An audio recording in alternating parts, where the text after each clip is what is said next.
Hey everybody. Welcome to our free training. I'm going to take just a second and share this over into the group. It doesn't let me do it from the computer, so give me just a moment. And because I promised all those lovely goal-getters that they would have a chance to hop in here as well. And actually, I was only going to air this in there, but I thought that this was kind of an important thing, so I decided to actually share it here also, because there we go, over in Goal Getter. I think that's probably the only place I want to share it right now.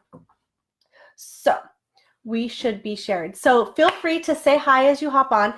We're going to be doing some live coaching today also. So ask any questions that you have. If you're a mom, or maybe you have ambition to become a mom later, or maybe you're just, a dog mom or a goldfish mom or whatever, but you're still having a little bit of trouble finding that balance, some of these tips will definitely still work for you. So you don't actually have to be, a mom just yet for some of these things to actually work for you. Because, you could be balancing, your full-time job and your business. And, if anybody knows about having kids, that can be a full-time job too. Hi, Kiara. So let's just dive in. I want to give you guys a little bit of background about me. I took some notes. I don't forget to tell you guys all the good stuff. When I first had my very first son, I was doing health coaching as like a side hustle. Health and nutrition has always been a passion of mine, but it wasn't something that I ever really felt like I wanted to go all in with as far as like opening a clinic or, like for nutrition or something like that. So that was never on the forefront for me. I always had a plan. I'm going back to my corporate job because I really liked it. I'm not your stereotypical, I hated my boss, I hated my job story. That's not necessarily the case, because I didn't hate my boss and I didn't hate my job. In fact, I actually spoke with my boss just the other day. And with that being said, I am going to share this in one more place. Bear with me. With that being said, I didn't have like that negative resentment of, oh my gosh, I have to get out of here. I can't stay here anymore. There's no possible way I could spend the rest of my life here. That wasn't it. I was so overridden and overwhelmed with mom guilt. Some of it was, on me. Some of it was fully, like internalized and unnecessary. But, some of it came from outside pressures as well. And, it's almost one of those things, because it's like when you kind of look at the whole story of, oh, you're going back to work, it's like you're damned if you do, you're damned if you don't. Because when I quit my job eventually, when we were ready to have a second child, it was like, oh, you're going to leave such a good job. And it was typically the same people, and it was people like close to me telling me these things. And I was like, oh, so you're damned if you do and you're damned if you don't. So through that and some, other kinds of, I put it all in like the mom shaming category. My mic is right in the way. Through that, you start to develop all these pressures, all this self-doubt. And, there's this quote out there about society, and I don't know if this is society around the world or if it's just like American society or like North America, because I know a lot of times like in Canada, it's a bit the same. And there's this pressure, this stigma put on you that you have to, people want you to work like you don't have kids, and especially your employer, right? And they want you to raise kids like you don't go to work. So that means they want you to host the best, most fancy, amazing, elaborate spreads at Christmas and Thanksgiving and all this stuff, not paper plates and throwaway forks, because then there's an opinion about that, like, oh, she didn't take the time to do this. And she, like, we could go on and on about those rabbit holes and go down those, but we're not going to. So, so after that, I just felt really overwhelmed. I left work. I gave a year notice, and well, it ended up being like 11 and a half months notice or something like that. And after that, it was new for me. I felt like I had a bit of an identity crisis, because I'd gone from being, this person in my job who was well established. People knew me, throughout the, the entire company, which was a nationwide company. And And, I was known for being that role, right? Well, now that's suddenly shifted, and the needs of my new role had changed quite a bit. And I'm not saying that in a bad way. It was just different. There were just things that had changed. There were just things that I wasn't expecting. And one of those things that I wasn't expecting was postpartum anxiety. And I've done a lot of work with this. I had talked originally like with my OB, I'd talked with my primary care, because that's what they say to do. And it was like, oh yeah, that's normal, blah, blah, blah. Then I, in the last year, because I was able to kind of manage it, and some of the steps and things that we're going to talk about today helped me manage it to not become so anxious. But every once in a while, I would just have like a full-on anxiety attack out of nowhere, unexplained, and I didn't know where it was coming from. Later, I found out from my naturopath that it's not quote unquote normal to have postpartum anxiety. It's common, but not normal. And there are a few different things that play into that, including, hormones and different things. So while this is not a lesson, hey, Shira, while this is not a lesson on hormone therapy or anything like that, there is a cause, and there is a solution, and there is a remedy that you can do naturally most of the time. Not always, but a lot of the times. So, so I worked on that.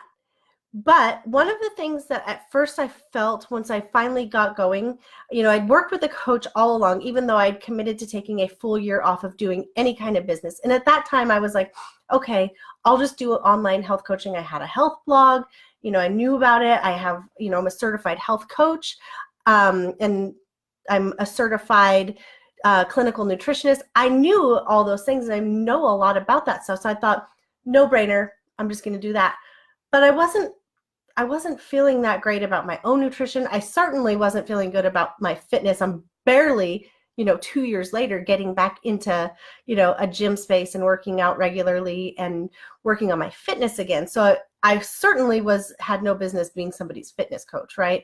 So I stepped away from that, and then I was kind of like, shit, now what am I going to do? What am I going to be when I grow up? I have a degree in business, but that didn't really hold any weight with me.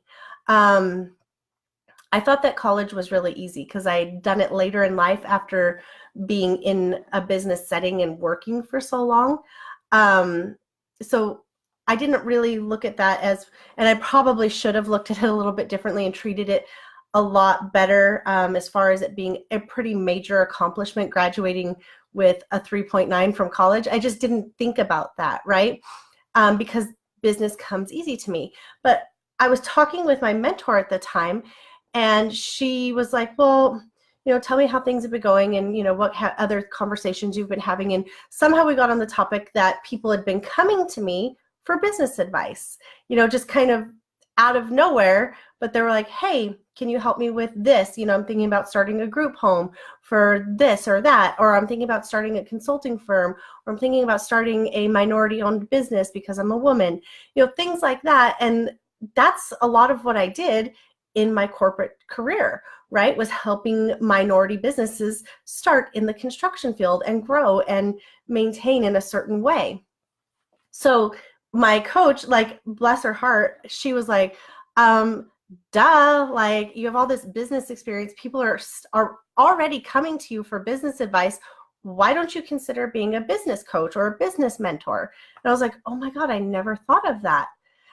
Because I didn't have, I didn't know how at that time to set up a funnel. I didn't know at that time how easy it was to set up all these automations and all this stuff. For me, that was so foreign, because I had been like in the grit, in the, in it, in like quote unquote real business.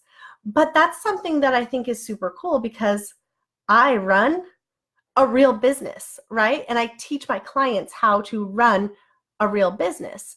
And so a lot of you guys don't know, because I don't talk about it often. And my coaches now are kind of like, like slap me on the wrist. I also co-own an electrical company. It's just a small construction company. We have just a couple employees, but it's 10 years old. In February, it turned So right now it turned 10 years old. So I was still doing that while I was kind of like taking a break during that year.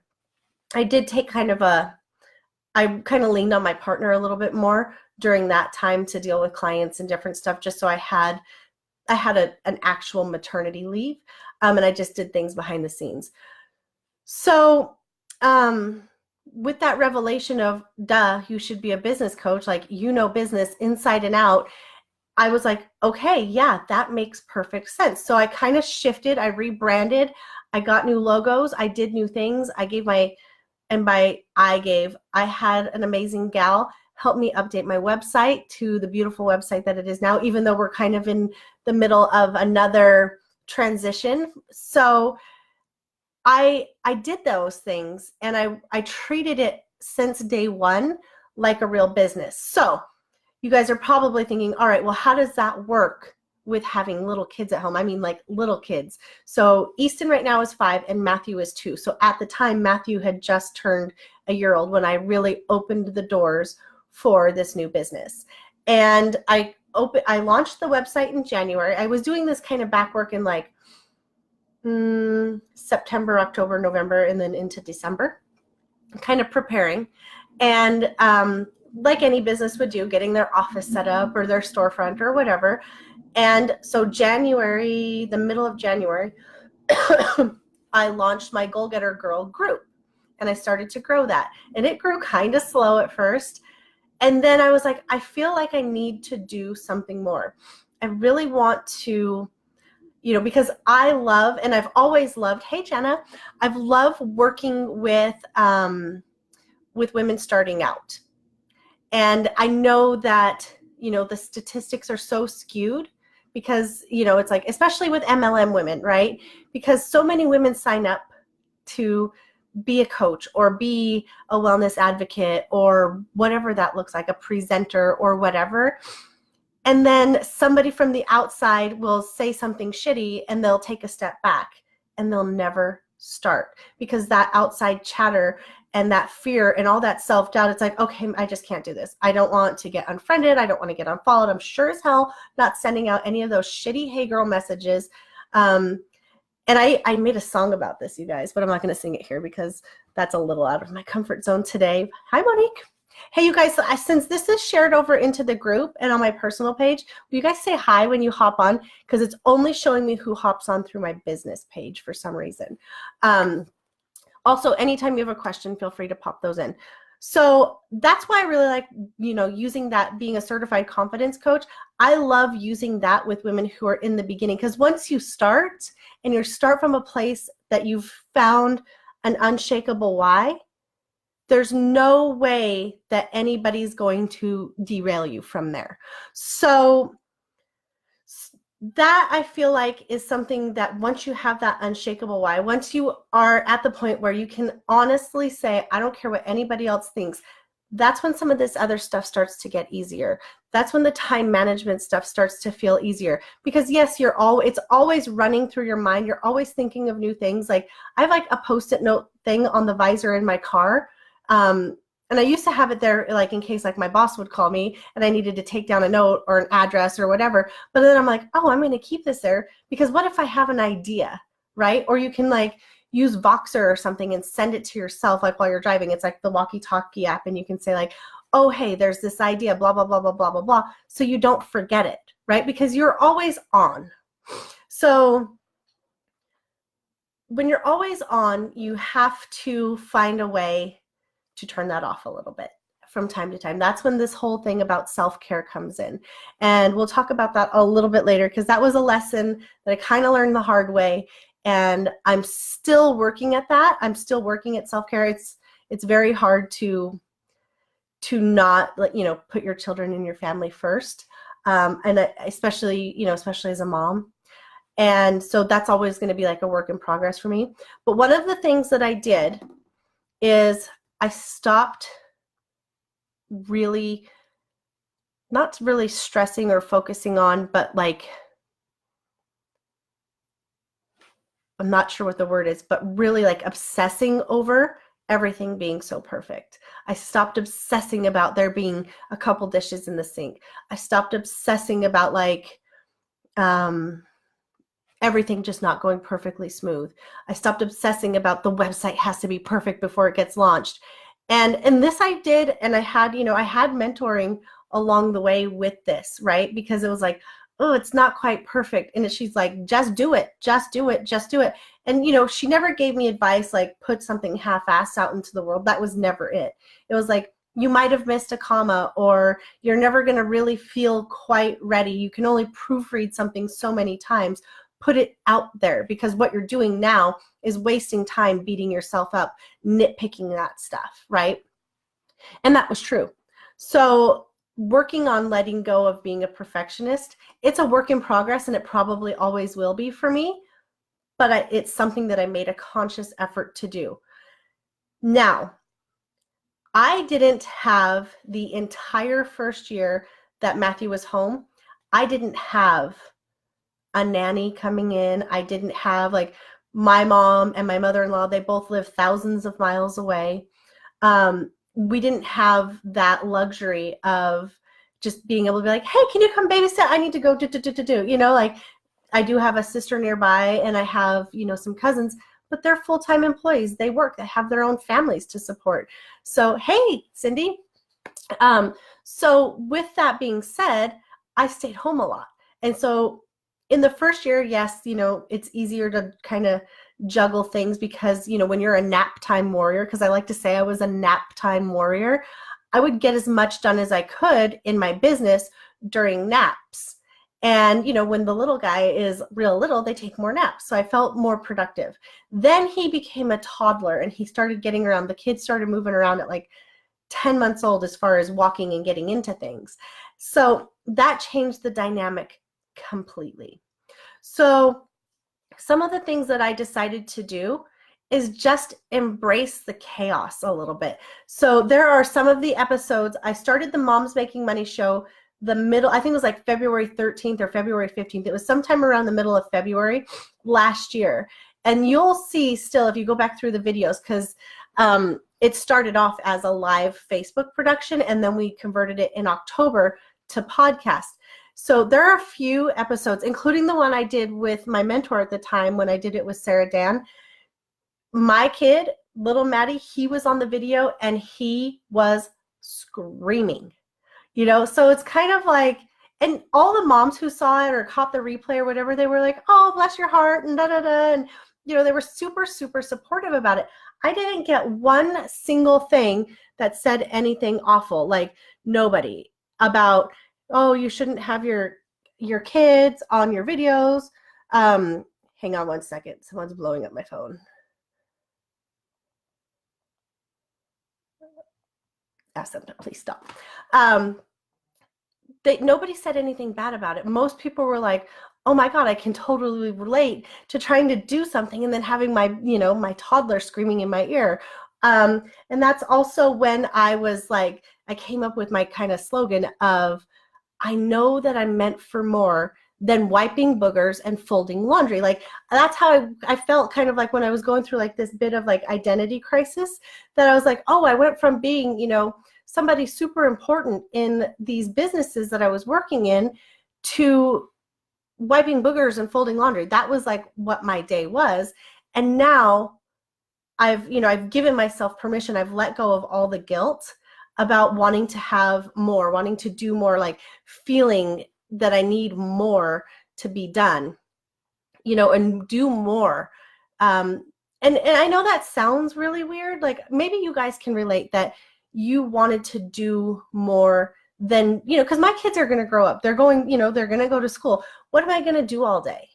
Right? So for me, it's kind of like, okay, yes, I'm taking this time to fully be present with them and fully embrace everything and fully love every moment. But I'm also sharing a super powerful, amazing message with a ton of women through the podcast, through videos like this, through my trainings, and teaching women how to confidently start their own businesses for whatever reason that is that they have for wanting to start it. Maybe they have a movement message like I do. Maybe they stand for something very strongly, or they stand against something like I do. I stand against mom shaming, and I say, go after your dreams. Shatter those glass ceilings and never stop, especially if someone says you're not supposed to. Do it anyways. If you feel that pull, if you feel called to doing something, don't keep putting it on a shelf, because it's still going to pull at you. That's your intuition telling you, like, this is the direction you should go. This is the direction you should go. And instead of ignoring it and putting it up on the shelf for maybe for later, or that silly nonsense, I always tell everybody who thinks that having a business idea is silly nonsense, think about the person who created the pool noodle. Can you imagine that? I'm assuming it was a guy. I have no idea. Can you imagine that guy telling his family, like, I'm creating this thing called the pool noodle? Like, he probably got a bunch of, like, okay, dude, reactions to that, right? And now he's a millionaire, because I'm pretty sure every single person I know has a pool noodle who has a pool, right? So that was probably one of the silliest things that somebody could say that they were coming up with or creating, and then that they were going to go pitch to somebody else, right? So when you're talking about, I'm going to help somebody get healthy, I'm going to help somebody lose weight, I'm going to help somebody grow a business, start a business, make more money, whatever that looks like, that's not silly. It might be silly to some people because they don't understand, but it's effective. You have something. So no matter how silly it seems, if it's like pulling you and it's in your heart, keep following that. Let's see. Jenna says, pool noodles make great bumpers for toddler beds too. Yes, they're multi-purpose. I was just thinking, because I can see out my window here to our well pump. And in the wintertime, there's like this one pipe that comes out of the ground. It's like this tall. It gets frozen. So you can put a pool noodle around it and wrap it up with tape and it won't get frozen. They're like multi-purpose. And you know, the guy's basically a total genius. Everybody has one, has seen one, has used one, has touched one. But I guarantee I'm going to see if I can find this person to have on my show. But I guarantee they got some sort of flack along the way about, you're doing a what? You're making a what? Nobody's going to buy that, right? So, so that's another thing you have to kind of let go of and come to terms with, okay, I'm doing something and it's this unshakable thing. There's nothing, you know, like right now, I've had people in my friends, family, whatever, tell me, I don't want to see your business stuff on Facebook. And I'm like, all right, cool. Don't look at it. I don't care. And I don't share a ton of stuff over on my personal page, because it is my personal page. So I don't do any like selling stuff over there. But like this video, I'm sharing it over there because a lot of you guys aren't going to see it from the group, even though you're in the group, right? So for me, it's like, if you don't like it, don't look. I have no shame, zero guilt, zero hesitation in what I do and what I do well. And that's helping women start businesses that are real businesses that help them earn more money to fulfill their dreams, whether that is a single mom putting food on the table for her kids, whether that's finding a new place to live because they're living at grandma and grandpa's house, or it's just a woman who wants to work for herself and have an awesome business that's thriving. I have no shame in that. So anybody can tell me anything. Someone could tell me this was the dumbest idea, and I would probably at this point laugh at them. That wasn't always the case. I used to say I didn't care what people thought, but now I actually mean it. And that takes some work. You know, that doesn't just happen overnight. But some of the things that I had to do, besides just being a nap time warrior, is I had to know where to juggle my time. So little kids tend to go to bed a little bit earlier. So when my husband was watching hockey or football or whatever, or baseball, I would use that time and sit on my laptop.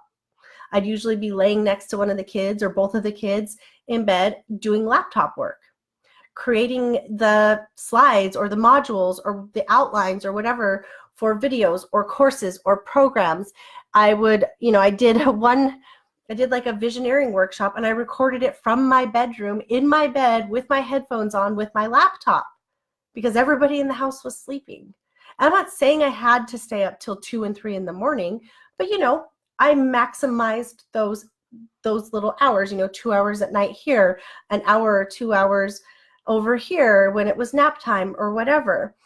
It wasn't until, there was quite a long time that I did that. And then I started to feel like I was getting overwhelmed. And I remember I went to a live event last year, around this time last year, and the host said, if you want to be on the fast track, like in the express lane to burnout, stop taking care of yourself. Stop doing things that are fun. Stop, like, go all in and only focus on your business. And I was like, oh, that won't happen to me. I'll get through it. It'll be fine. And then I'll pick up on the self-care stuff. I really feel like an Alanis Morissette song now, because I'm like, oh, it was the good advice that I didn't take, right? So partway through the year, I started to have our oldest son's nanny, who was basically like a part of our family, come into town for half a day once a week. And so I would do that, and she would stay here at the house. I would record the Moms Making Money show, and then I would go outside and spend some time working with my horse. And that was it. That was my self-care and my work all bundled into one half a day, right? And then we made that work. We made that work all of the rest of 2018. We just made it work. So all the rest of the time, it was still hacking it as a nap time warrior, getting stuff done, at bedtime, because the boys usually go to bed about 8 o'clock and I could stay awake till 9 or 10. And that's what worked for us. So we were able to kind of juggle it in that way. So between that, trying to let go of perfectionism, just taking action instead of making sure that everything was so super perfect, that saved me a ton of time. It saved me a ton of angst. It just helped me in so many ways. But one of my biggest tips, and I still use this and I still give this to my clients, is having a to-do list. And I swear it's never ending. It's like the laundry, it is never ending. Having a to-do list, and then having a must-do list. Like, I must do this video. I'm putting it in my calendar. It's not going away. I'm doing it. It's on my must-do list. It's a business activity. It's a money-making activity to show up and record the podcast, to show up and interview this person, to show up and be interviewed, to show up and write the emails, to show up and create the course. And I would set myself deadlines. Everything else, like clean the office, organize the office, even though that was super helpful, it wasn't always on the must-do list. File your taxes, on the must-do list. Things like that. So differentiating. So that was like my biggest thing before I started to get a VA, right? And then I got a VA part-time. And she would just help me with basic things like scheduling. Scheduling out recurring posts in my groups. And it was like 5 hours a week, maybe less. And then as I started to gain clients, because I got my first client within about a month, once I started to gain clients, and I was able to start to up that, because I understand the need for that, right? And having that little bit of help made such a difference.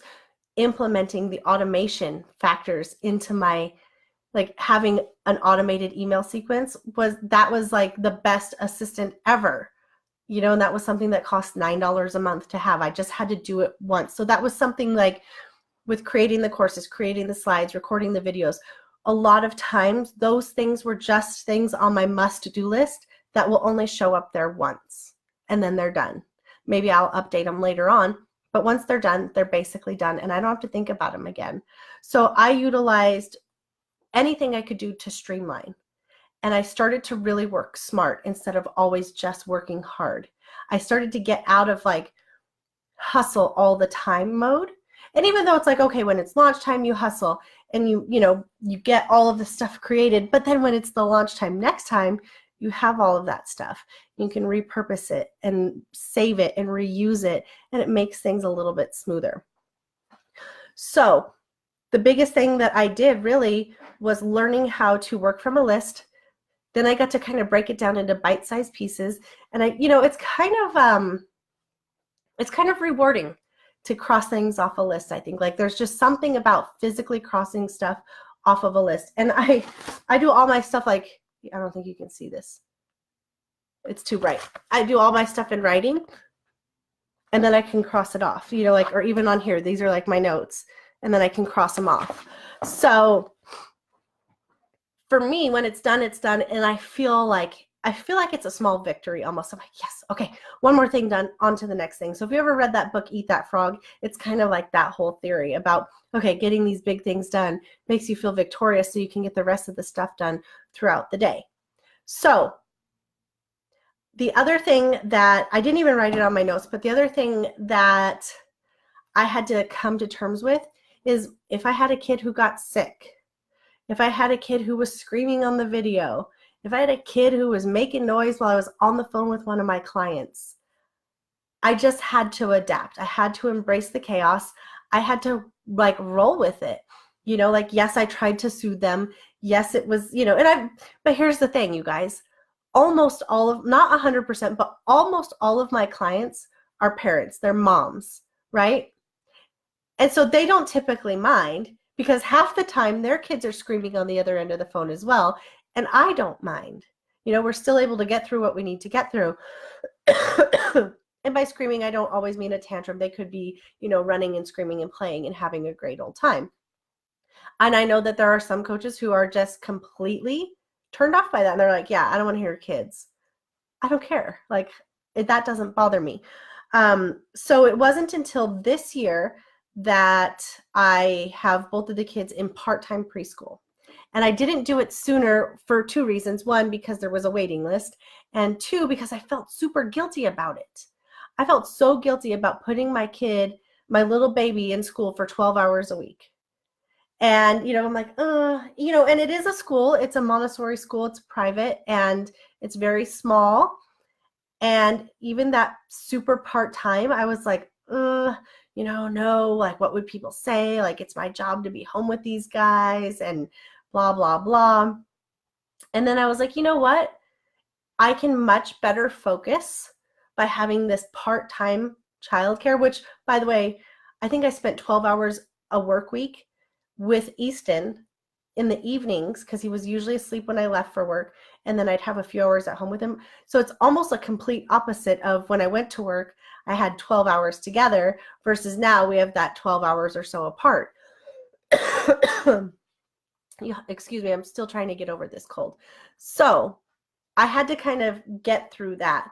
And I had to really like come to terms with that. He's really basically on an educational play date while I work. And that's all it is. They're there, they're learning actual curriculum, they're having a blast, they're creating all these amazing art and craft things while they're doing it.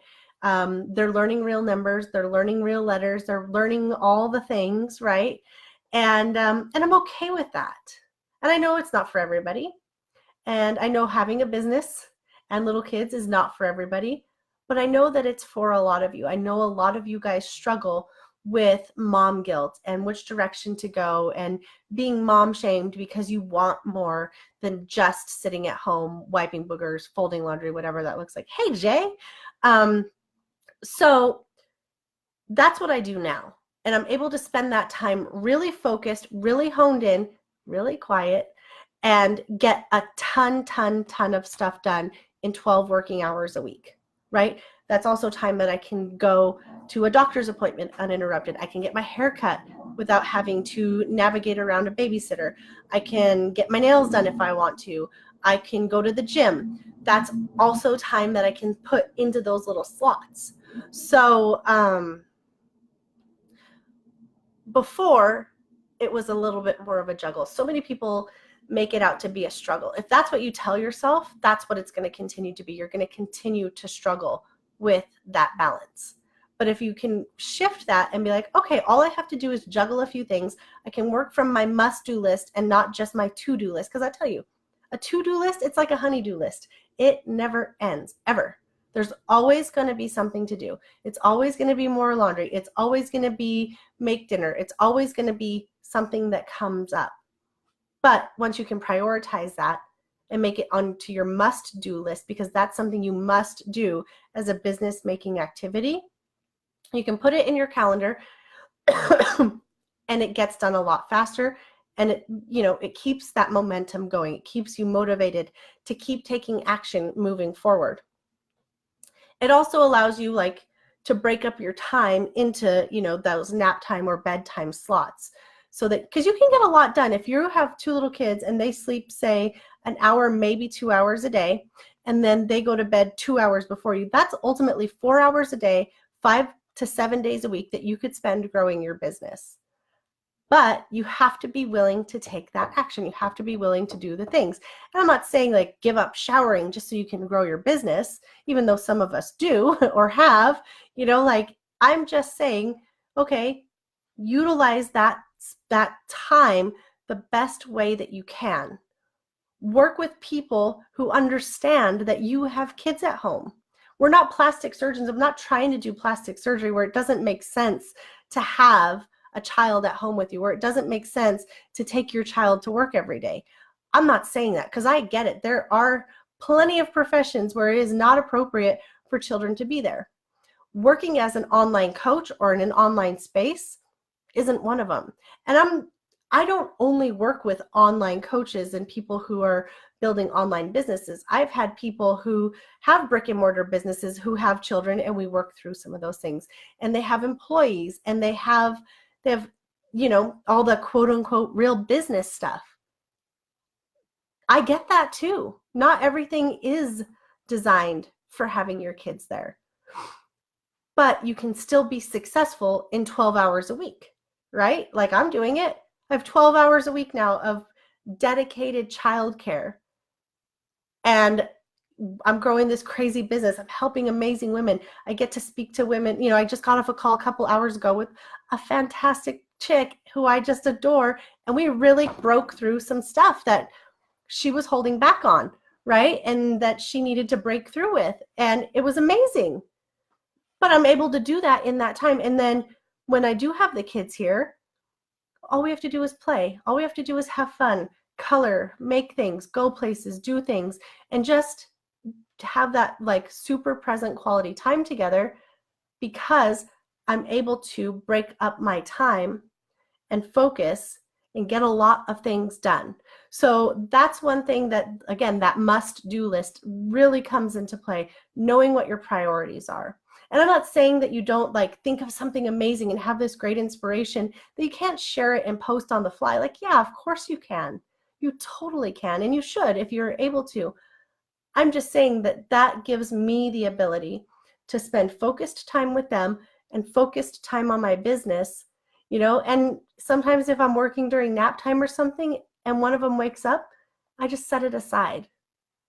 And it's no big deal. I come back to it later at bedtime. And I don't work every night. I don't do that anymore. I only did that in the beginning of when I was, in hustle mode. I don't do that anymore. I might, research a few things or do my own educational stuff, because I'm always continuing to grow my education and learn new things that I can then eventually pass on if it's applicable. But, another thing that I've learned to do is save all my content. And I didn't do that at first. So I have a Google Drive now of my best posts and my best emails. And when it's the appropriate time to repurpose those, then I do, and I can. And I have that. I don't have to go back and recreate it. So that's the same with you guys. You could set up an automation one time. So if you're a Beachbody coach, or maybe you're an essential oils coach and you're taking somebody through a challenge of some sort, you can create those videos or that content one time and continue to reuse it. You can send it out in an email automation. You can schedule out those posts in a Facebook group, whatever that looks like. You can set it up in the units. There's a way that you can get through that stuff where you only have to set it up once. So that's part of the working smart, not hard, right? The idea is, and this is partly how I designed my mastermind, the Recipe for Success, is all the modules, all the little pieces, they're all the fundamental things that you'll take with you throughout your entire business. That's learning the funnels. It's learning what your business model looks like, whether you're MLM or independent business. It's knowing how to have an automation. It's knowing all those different steps, and it's having the right mindset to take that with you, no matter what level of business you're at, whether you're just barely starting or you're, up leveling from a 6 to 7 figure business or whatever. Those are all going to be the fundamental components of your business that you will always have and always use. Excuse me. Granted, not every single approach may be something you hold on to. You might be like, I like this platform over that platform. No big deal. It's the same typical concept, the same general concept overall. But being able to balance that, it's not as hard as a lot of people seem to make it out. It's not as difficult, and it's not as scary as most people make it seem. It is work. It's not a walk in the park by any means. It is work. It requires dedication and concentration and focus and all of those things, right? Being organized really, really helps. The other thing is I rely a lot on my calendar apps. Like I have a calendar app that I use for my clients to book into that goes straight to my phone. So you can use your iCalendar, your Google Calendar, whatever that looks like, right? Hey, Nicole. And you put those right in your phone. So that way you don't forget. Because let me just tell you, I've done that. I've made a few mistakes along the way. I'm not even going to lie. But that way you get the notice. Like in 15 minutes, you've got a call with Nicole. Oh, good. I could have totally forgot about that. You know what I mean? So that was another little thing that I added in. That was like another little tip, another little trick is utilizing the calendar on my phone. Yeah, it kind of seems like an extra step to go from, because I also use a desk calendar so I can look at the month in advance. Like, all right, I know that these 2 days next week are going to be for recording podcast episodes. Then I have the VIP weekend and I need this, like I can see it all at a glance. But taking that 30 seconds to put it in here, even when I'm like doing appointments for the kids, like yesterday I was at the doctor or the dentist with them. They go back in 6 months to have their teeth cleaned again. I just put it right in there, right on the spot, right away, so I don't forget, right? And then that talks to my other calendar, so a client can't book with me while I'm at the dentist with them. So yeah, you would be lost without your online calendar. Oh yeah, that's perfect to even share it with your husband. I think my calendar shares with my husband too, even though he doesn't care. I think he gets all my alerts like call with Nicole today or call with whoever. So sorry. The other thing that I made sure that I always was, and I don't know if it's because I'm a serial student or not, is I was always coachable. So I always was open to asking for advice, whether that was from my coach or mentor at the time, because sometimes you need to hear a little tough love. You need to get a little bit of a kick in the ass. And then sometimes I would bounce ideas off of like my biz besties. Like, so Nicole is one of the ones who helped me work through my whole guilt around putting Matthew into super part-time childcare, right? And she was the one, like, she really helped me, like, she like talked me through it, like, in a big way. And we talked about it for, I don't know what, 2 weeks, Nicole, like a lot. And, it was like, oh, duh, she's totally right. Like, it is like an educational play date, and there's no guilt, no shame that should be given to that, because he's over there having the time of his life. The kids have so much fun there that I have to like wrestle them and be like, hey, give me my hug and my kiss before you go in there. And so yeah, but the other thing too that I learned, and this will be kind of it, as far as that juggling, it was a big decision. It totally was, is to really learn how, I talked about how you have that feeling, that pull, that you, of knowing that you're meant to do something, and then sometimes you put it on the shelf and sometimes you follow it. That's your intuition talking to you. And you often hear about women's intuition, mother's intuition. I'm sure men have intuition too. I can't relate to that because I don't know, but there's that feeling. And learning how to actually listen to that, like that feeling of, okay, should I do that? And a lot of people don't really, and I didn't till just recently, we don't pay attention to that. We don't pay attention to the idea that, okay, our intuition is talking to us because it's trying to lead us on the right path. And some people call that like spirit, some people call it the universe, some people think it's God, whatever your belief system is, right? But listening to that like nudge, I call them nudges, right? having those little nudges, they're talking to you for a reason. You think about that movie. So this is a total mom thing. You think about that movie Brave, the Disney movie, and those little light wisps, you know, and she follows them. And even at the end, it like follows her, or she follows it to what she needs, you know, to save her mom. I think that's much the same. Yes, trusting your gut for sure, Nicole, for sure. And yes, Maddie does love it. He has so much fun there. So being able to really kind of just be quiet with yourself and focus inward for a little bit and just be like, okay, this is the right, I give myself permission to understand and know that this is the right path, and I need to take action on this. I need to at least try and see where it takes me, right? And I know starting a business is scary, but most of us have minimal overhead when we start. We've already got a computer of some sort most of the time. If not, we've got one of these bad boys where we can do pretty much all of our things, right? So you have your calendar in here, you have your social media in there, you have your email in there, you can do a video from your phone. You don't have to go out. See, I think there's like a misconception. You don't have to go out and buy the, 27 or 32 inch iMac to start a business. You don't have to do that. Your old HP or Dell laptop, I don't even know where mine is, but I have an HP laptop that I've had, it's like a cool touchscreen one, but I've had it forever. I still have it. I used that for almost all of my trainings in the beginning. All of that was done on that old laptop. So you don't have to go out and, I know like if you're going to start a pizza place, you are going to have to go out and make a huge investment, whether you invest in a franchise or whatever, but you're still going to have a storefront. You're still going to have to go through licensing. You're still going to have an oven. You're going to have to come up with all of the supplies and materials. So having this online space, whether you're in an MLM or you're doing something on your own, maybe you're a life coach or something else, that is a much lower investment, right? And so we need to be mindful of that. We need to be appreciative and grateful of that we have that ability to utilize the tools that we already have to start a business. And it can be a dang thriving business too. But if you don't know how to do something, it's kind of important that you take the time and put forth the effort to learn those things. Because here's the thing, I knew I could probably navigate my way around YouTube and figure it all out.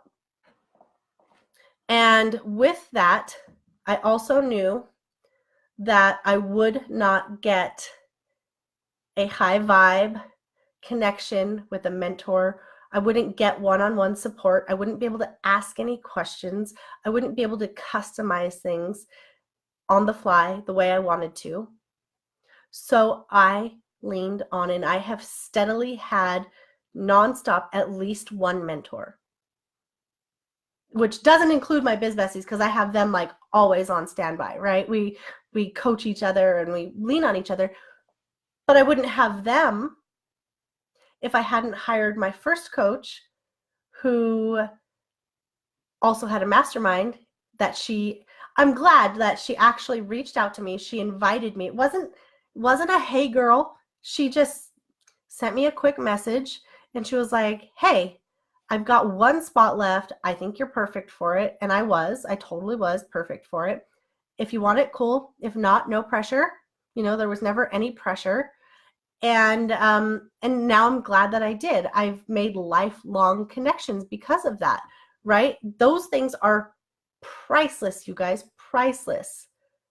Oh yeah, the YouTube stuff would take so much time. I'd still be like 6 months behind where I am now. I'm not saying it's not doable, but when time is already such a precious commodity, and I just sometimes need a quick answer, like, all right, I'm in the middle of this funnel and I can't figure out how to change this picture or how to change this SEO writing, or what the fuck is SEO writing, right? To be able to just ask somebody really quick and get almost an immediate response, hands down ideal, right? So that's partly why I make sure that I try to respond to everybody, especially in the mastermind, because that's like the highest level besides one-on-one.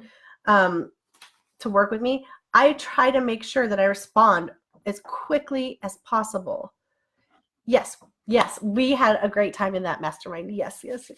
And we are besties for life. So that's the other thing, you guys. You get to have like amazing connections with other women who help you through things because they get what you're going through, right? Like, yeah, my last coach, she helped me through it, or my very first coach, she helped me through a ton of stuff, but she wasn't a parent. So she was very open and honest with, I can't help you with how to juggle the parent time versus the work time, because she's like, and she was honest about it. She's like, I don't have kids. I don't know, I'm not relating to you on that. And that was fine with me.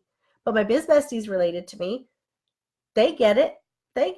I think so. In the last, I guess it'd be in the last 12 months that I've had 4 coaches. Only one of them has kids. And when I told her where I was at with my business and all the women that I'd worked with and all the women that I'd helped, and she's like, okay, so your kids are in school Monday through Friday, right? And I was like, oh, wait, no. I was like, no, Maddie hasn't even started school yet. He's been on the waiting list. She's like, wait, what? Your kids don't have full-time childcare and you're running 2 businesses? Like, what in the actual hell? And I'm like, I'm just doing it. I'm making it a priority. I'm doing it. And you think about other people too, like some of the top leaders in MLM companies. I'll use Melanie Mitro for a perfect example. If you guys are in Beachbody, you know who she is. She is a mom, and she did all her stuff. She'll tell you she was a nap time warrior. I don't know if she uses that term or not, but she was a nap time warrior. She built her business from her kitchen tables. She got up early. She knew where she was going with her business. She knew where her vision was taking her. I guarantee she felt called and pulled by her intuition or God, universe, spirit, whatever. I guarantee she felt something that she just couldn't walk away from. She just couldn't put on the shelf.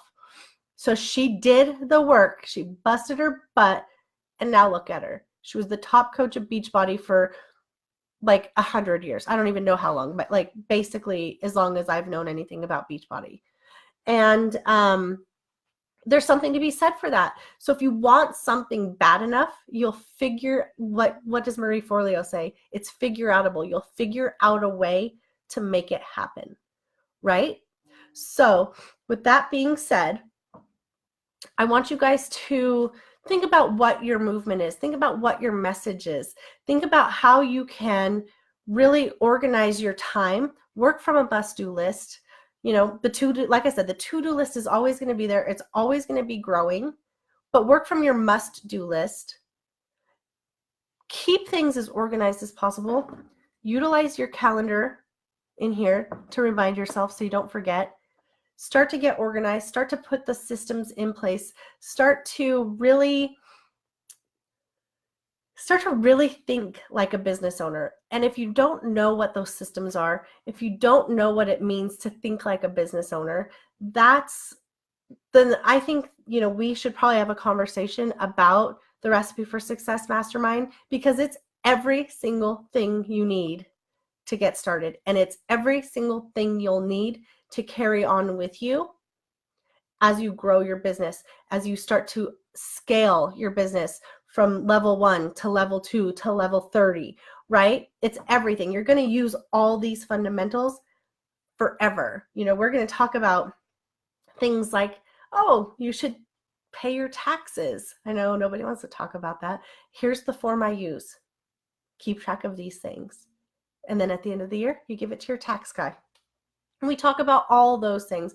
We talk about maybe you should consider investing into your 401k and how that looks when you are a business owner.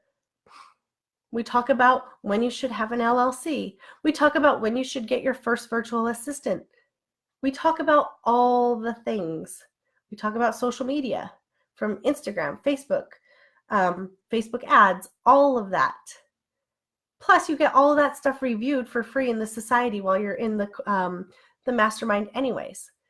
So if you guys have been really thinking about starting your business or up-leveling your business, and you just need all the fundamentals, you're not sure which way to go, which direction to go, how to start, where to start, but you also want somebody who's been there, done that, knows all the things, knows how to run and operate a business, then consider applying. I will post the link in here just as soon as we wrap up, because I totally forgot to grab it before we got on.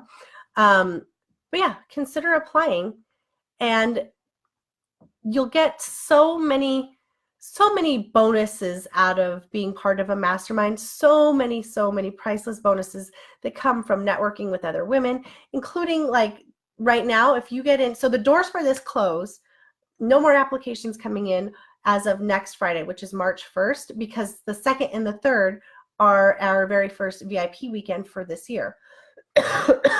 So if you get in and you get enrolled, this is your last chance to get to that event, right? And it's going to be a VIP weekend. That's 2 full days of awesomeness, like so much awesomeness. And if you haven't been to a VIP weekend or a retreat yet, you are so missing out, because it's like the high vibe hangover of ever. It's amazing. So with that being said, I'll drop the application. This is not going to be for everybody. This is going to be for the woman, mom. If you're a mom, you're totally welcome. You can bring your kids to the calls, whatever, I don't mind. But even if you're not a mom yet, or you're only a dog mom or a cat mom, you're allowed to apply. It doesn't have to be a human mom, like a human baby that you have. You can even be a goldfish mom. I don't care. The business principles are going to be the same. But yeah, definitely apply. See if it's the right fit for you. It's not going to be the right fit for you if you're not ready to take the action. It's not going to be the right fit for you if you just aren't ready to go all in and make things happen for your business, right? I want somebody who is going to do the work, show up, ask the questions, and, go through the modules. Like I want to make sure that you're getting the best experience, not just like, oh, I was part of this for 6 months and I never even opened the modules. That's not the person I'm looking for. I don't want this program is like my heart and soul program. I don't want it to end up in somebody's like email graveyard of content, because I have plenty of like graveyard content in my own email box, and that's not what I want for this. So I will post the link. I'm starting to lose my voice again, so I'm gonna hop off here pretty quick, and I'll post the link. If you have any questions about this, please ask. I'm taking serious applicants only, girls who are ready to stop willy-nilly, and girls who are sick of searching YouTube, girls who are ready and know that they're meant for more in life than wiping boogers and folding laundry, or really ready to leave their corporate jobs, but they're not really sure where to start. Let me give you my entire toolbox. Let me be there for you to have you utilize that toolbox with confidence and because obviously confidence sells, right? So if you hit the ground running and you're not confident, that's going to deter you a little bit as well. So let me give you all the tools. Let me guide you on your journey. Okay. Again, it's not for you if you think that I'm going to do all the work for you. I am your lighthouse. I'm here to guide the way and show you what can be done, what is possible. And that's basically it. So I hope to see your guys' applications. This is going to be amazing. There's only a little bit of room left, and we're not opening this again until the summer. And yeah, I am happy to help you customize what works for you and your little kids, so you can find the juggle that's best suited for you guys as well. All right, guys, have a great day, and I'll talk to you all soon. Bye.